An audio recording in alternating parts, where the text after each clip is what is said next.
Assalamualaikum tuan. Tuan minta tolong dekat saya, bang, van saya depan tu lowered lah bang. Rendah sangat apa masalah Okey.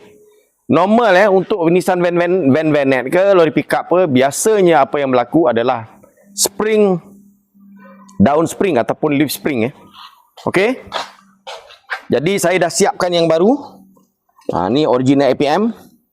Yang ini saya akan masuk lori pickupnya.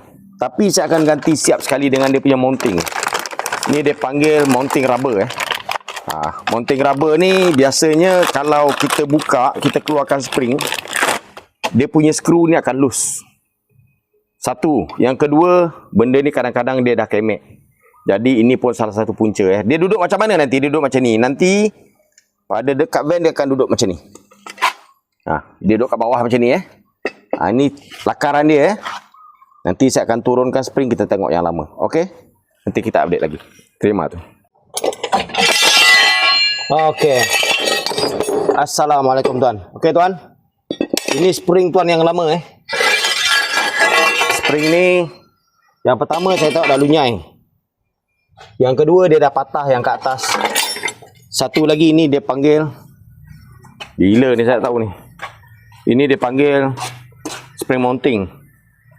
Ini pun kita ganti. Satu lagi yang saya jumpa tuan. Yang tuan cakap cover komen tu tak pasang.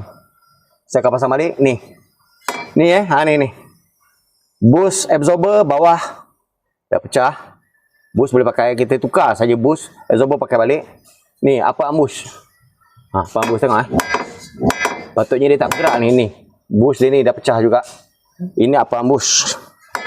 Okey, yang macam tuan cakap dengan saya, tuan minta spring pakai pickup. Ni spring pickup Spring lori pickup kita ganti satu set dengan dia punya mounting sekali. Cuma itu je lah saya nak info kat tuan.